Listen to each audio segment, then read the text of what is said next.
So my name is Steve Lerch. I'm with the Economic Revenue Forecast Council. As agency, an independent agency, we were created in 1990. There's 5 of us, 5 staff, including myself. And you can sort of see we have 2 cabinet members. David is one of them. 4 legislators, 2 Republicans, 2 Democrats from the House and the Senate, and state treasurer. So that's who I report to. And we do a revenue forecast 4 times a year. And it's basically a 3-step process. And I'm sort of greatly simplifying. There's sort of data cleaning and collection and quality assurance stuff that goes on in all parts of this. But basically the 3 steps are this. We start with an updated forecast of the U.S. economy. We don't have the staff to actually maintain a model of the U.S. economy, so we actually subscribe to a subscription service, access to the model that is produced by a consulting firm called IHS Markit. We've been using that for years. A lot of other states do too. That gives us the U.S. economic forecast. We take the output from that forecast of things like GDP and inflation. We plug that into our in-house model of the Washington economy. That then produces forecasts of things like employment, Washington personal income, inflation in the Seattle metro area, things like that. And the third step is to take all those forecast variables, U.S. model, the Washington model, and we plug those into our revenue forecasting model, of which there are several to forecast individual tax sources or even pieces of individual tax sources. So that's basically what we do 4 times a year. Okay, this looks like plumbing. That is the IHS Markit model of the U.S. economy. The important thing here is they try to capture all the big pieces of the U.S. economy.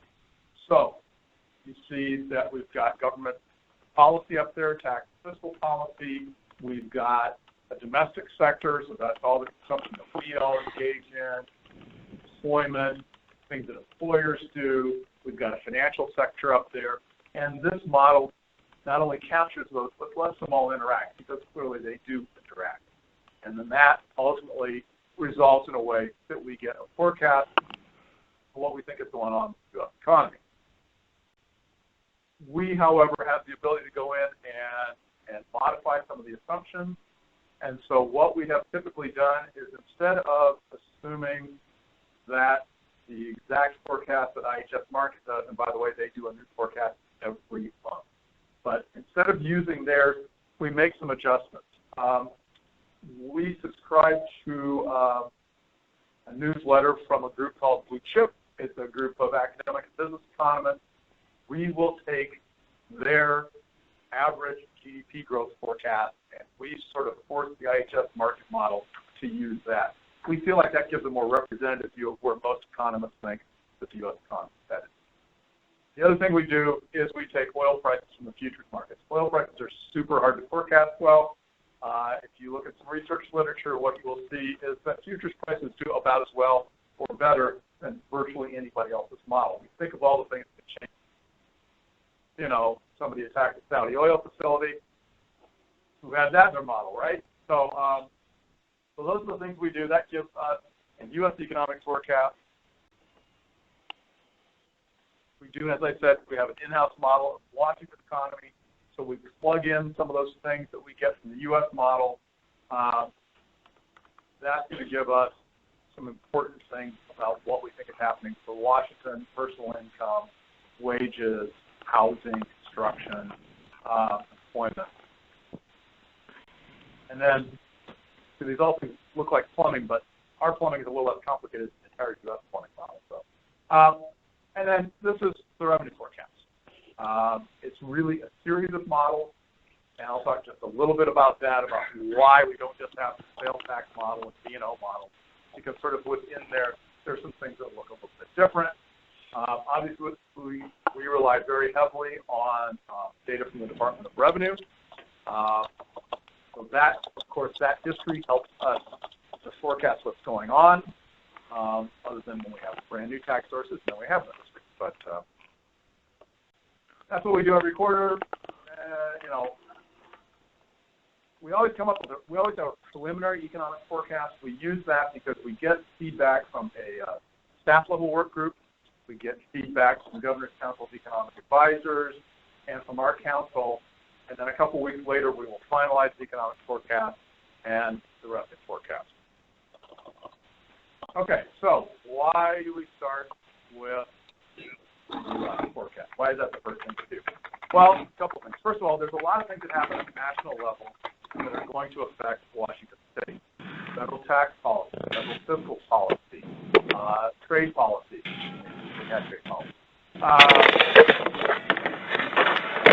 A lot of prices, interest rates, commodity prices are things that are not determined here in Washington, but they tend to be determined nationally or even internationally. So there's a lot of things that are sort of determined at this very high U.S. level that are going to feed into what's going to go on in Washington. And there's a lot of relationships between the Washington economy and the U.S. economy that are reasonably predictable.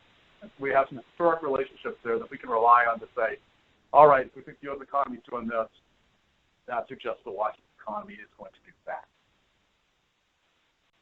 And so this is just looking at personal income for Washington. The U.S. obviously, the scales, Washington's on the right scale, the U.S. on the left. Washington personal income is about 2.5% of the U.S., so it's not the same dollar scale, but you can see, they tend to sort of move together. So that's a helpful thing. We can look at that relationship and say, okay, if we think what U.S. personal income is going up by this much, that gives us some sense of a percentage growth rate for Washington personal income. Now, there's a lot of other relationships that we can rely on when we look at the U.S., and this is just one example. If we look at people employed in the construction sector as a fraction of total employment for the U.S. and Washington, we see this relationship here. What we see is historically, Washington has a larger share of employment in the construction sector than the U.S. You can see it moves around. You can see, anytime an economist is talking to you, you see those gray stripes, those are recessions. So you can see what happened, like say in the last recession there, we had this big peak in construction employment as a fraction of total employment, and so did the U.S., and they both came down. So it's not that the relationship moves, it's not a linear relationship, but you can see that they tend to move together. So that's really helpful for us when we're trying to figure out what we think is going to happen in the Washington economy. Another relationship that tends to hold, again, you can see it bounces around, but we look at population growth. Washington population tends to grow faster than the U.S. Again, those growth rates tend to narrow during recessions. You can kind of see that. But the reason that our population tends to grow faster than the U.S. is migration. We have people moving here from other parts of the U.S. Net migration into the U.S., internal migration is zero. Obviously, there is some international migration. But most of the migration we're talking about is people saying, I'd like to live in Washington State as opposed to, like where I live now. I grew up in Indiana. I like living here a lot better. A lot of people say that. Now, so I mentioned personal income. Personal income is a really big driver of revenue collection. And so what is that? And really it is, we're going to add up all the wages, all the salaries, all the self-employed income, rental income, interest income, dividend income, transfer payments like, say, veterans benefits, unemployment insurance benefits, Social Security. We add all that stuff up for everybody in Washington. That's state personal income. But there's another way that we can think about that that's kind of useful for forecasting purposes when we realize that Washington's population grows faster than the U.S. And that is to say that personal income is really, we can take population and we can multiply that by average or per capita income. We take that state income, we divide it by all the people. I know, it's algebra, not very complicated, but if we think about it in those two ways, what are we thinking about here? We're saying, okay, population growth, that's one thing that's going to drive state personal income, but also on a per person basis, on average, how fast are wages growing or other forms of income? And what you would see if you look at Washington and the U.S. lately is that both those things for Washington are growing fast. Okay, now, that is looking at those two pieces. So the blue line there, that is Washington population growth. The green is per capita personal income growth. This is annual data, so I can't get the recession lines on there because I need quarterly or monthly data for that. But you see that great big dip there in per capita personal income. That is 2009 during the recession, the last recession. And so what you see there is we actually had a period with substantial decline in per capita personal income. The population growth slowed a bit as well, and so it's possible to have periods where total state personal income shrinks. And when it does, revenues are going to shrink as well. So think about personal income. How does it relate to some of these tax rates? How do we use that model? So think about retail sales tax. You go out and you buy stuff, and some of it's subject to sales tax. In general, the higher your income is, the more likely you are to go out and spend money. So we tend to see, in general, that sales tax is going to rise with personal income. Makes sense. Business and occupation tax. This is the gross receipts tax that businesses pay. It's based on the value of what they sell. Well, who are they selling things to? They're either selling things to all of us, consumers, or they're selling things to businesses who are in turn selling things to consumers. Either way, as state personal income rises, B&O receipts are likely to rise as well. And then just a third example, real estate excise tax. This is the transfer tax you pay if you sell a piece of property or a house or a building. And again, as personal income rises, we're going to tend to see that people can afford to move out of an apartment and buy a house, or move out of a smaller house and buy a more expensive house. And so in general, as personal income rises, we're going to see higher housing prices, more transactions. That's going to generate more real estate excise tax. Oops. Okay, so let me just look at a couple different pieces related to sales tax here. This is looking at taxable sales for the retail trade sector. So this is grocery stores, department stores, furniture stores, car dealers, online sales also.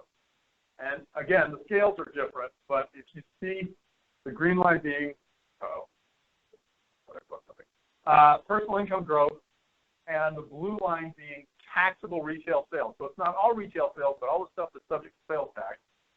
You can see, again, they tended to move pretty closely together. And then that dip you see, that's during the 2007-09 recession. People's incomes went down, population growth slowed, and so did people's purchases of taxable goods. People stopped spending as much money because if you've lost your job or you're worried you're going to buy a new car or a new washing machine, probably not high on your list of things to do. And so what we see is a dip there. So one of the things that we know that's going to help us forecast retail sales and therefore taxable retail sales tax is going to be personal income. Another way to look at this, though, is to say, okay, taxable retail sales, what fraction are they of personal income? So this is just a ratio. And what you see here is something that people raise from time to time when they talk about tax policy, because we're nonpartisan. We don't talk about tax policy, but I can just point out the fact that what we see here is that over time, taxable retail sales has become a smaller and smaller fraction of personal income. That means that sales tax on retail transactions becomes a smaller and smaller fraction of personal income over time. You can see it bounces around, but the trend is definitely declining. Now, another thing that's subject to the retail sales tax in Washington State is construction activity, both construction labor and construction materials. So you remodel your house, buy a new house, either way, the labor and the materials that go into that remodel or into that new house are subject to sales tax. Here's how taxable construction sales and personal income move, and you can see that that looks a lot different than the retail trade sector. So when we're doing a sales tax forecast, we're going to look at retail sales as one model. That tracks personal income in one way. The construction sector, you can see, tracks it in a somewhat different way. You can see that, the trend is they tend to move together, but a lot more cyclicality there. And if we put this in terms of taxable construction sales fraction of personal income, you see a completely different picture than you did with retail sales. There isn't a real obvious trend there. It's much more cyclical. You can see before the recession, we had the big housing boom, 2006, 2007.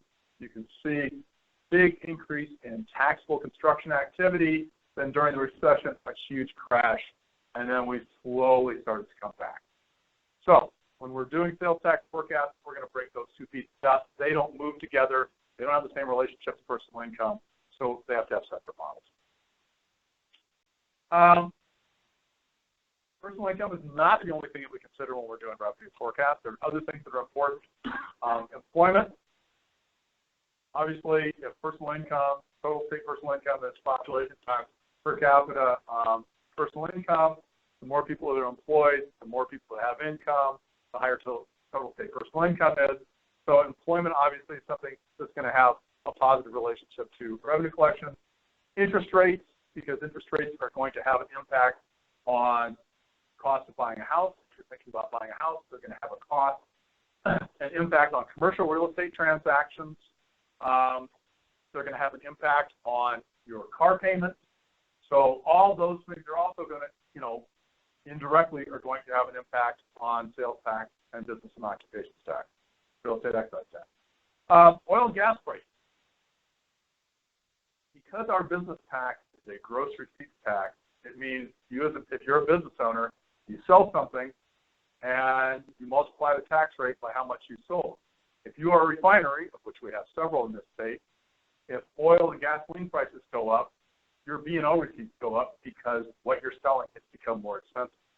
So gas prices go up, and for all of us as consumers, that's bad, but it increases B&O receipts at oil refineries and a gasoline station.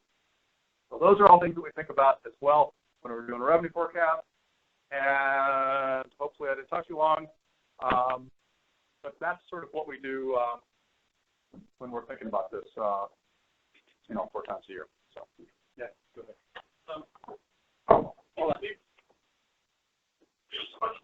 More consistent approach to wildlife. I heard maybe like a $3.1 billion reserve from the end of the 90s. Is that accurate, or how do we think about those kinds of things in terms of the forecast of the So we have two kinds of reserve, right? We have just the regular unspent money, which is in the range of $1 billion, and then we have the rainy day, the budget stabilization account that was passed by constitutional amendment, which has $2 billion-ish. So that's what I was talking about. When we get to a recession, or if the actual current forecast occurs, where we'd be short of about $1 billion, that's where we would go. That's within the operating budget. Typically, that money isn't used for the transportation budget, but there's no rule that, when push comes to shove, who knows what people might want to do. But we have the budget stabilization account gets 1% of revenue every year, just straight off the top. You can't tap into it without a 60% vote, which has made it pretty durable, through the last several years, and let it build up since the last recession. If you get a recession, and I think the trigger is if employment grows by less than 1%, which is about like when you have a recession, then you can tap into it with a simple majority. So that's kind of the dial, like the door gets unlocked if you have a recession and you can use it. The problem, of course, is $2 billion goes pretty fast in a recession, and it takes, a decade to build up. So,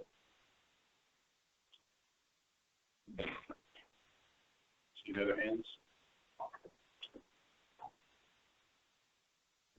So you've already mentioned this, but there's a lot of forecasts out for the U.S. economy that some people along like 2% growth, and how does that impact Washington? So, in general, we're going to see U.S. economy slows down, Washington economy slows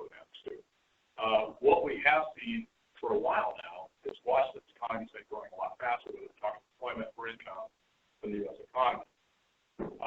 But we are forecasting a gradual slowdown in growth both nationally and here in Washington. So that's our view. We don't have a recession in our baseline forecast,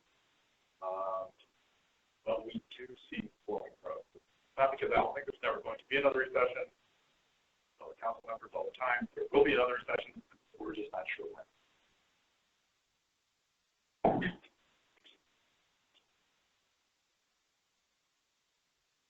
Chelsea Buchanan.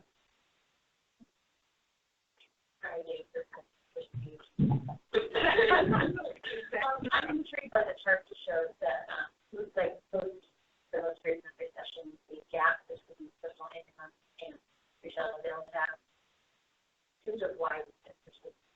What's the reason? Should I read that chart correctly? So, one of the things that makes us a little tricky, I'll try to teach you comments here, is after the recession, we have a couple of things added to the sales tax page. There's a couple of things a little hard to see on that chart, but you'd actually see the slope kind of start to steep in terms of sales tax collection. One of those was landline and cell phone sales tax. Another was marketplace fairness, where we started actually bringing in collections on sales. But that historic relationship of taxable retail sales declining fraction of personal income really reflects a much bigger change, which is that we, over time, buy more services, less stuff. And some services are subject to sales tax. Construction labor would be a huge example. But a lot of services we buy, go to a lawyer, go to a doctor, go to an architect, not subject to sales tax. So that's sort of what that big trend is. But yeah, we really see, and this is not just a Washington, this is a U.S. We have manufacturing activity here, and we buy fewer actual, things.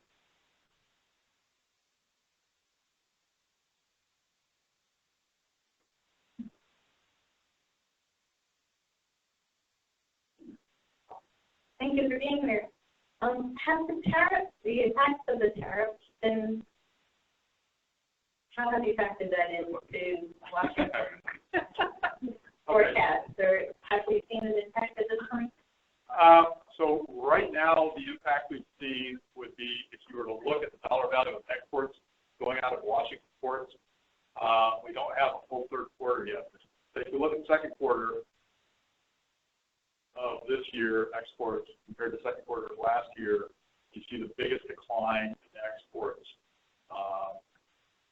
And I think going back to about 2000, like almost 27%, huge decline. So can I say for sure that's all due to tariffs? No, I can't. I mean, one of the things we're also saying is some of our trading partners, their economies are slowing down, but I think it's a reasonable inference that a big chunk of that has to do with uncertainty around trade policy and the actual tariffs themselves. So far, we haven't really seen an impact yet in terms of employment. We would assume that sort of impact would be a bit of a lag, because if you're an employer or you're a business, you're really not sure what's going on in terms of trade policy. I mean, tell me somebody who is. So I think businesses have not fully reacted yet, because they're kind of trying to figure out, okay, what's going to be like the new normal in terms of tariffs and trade policy. But you see those big declines in exports, ultimately that has to translate into Washington. University of Washington, so they can help you with some services that you're in need of. Okay, thank you all. Thanks.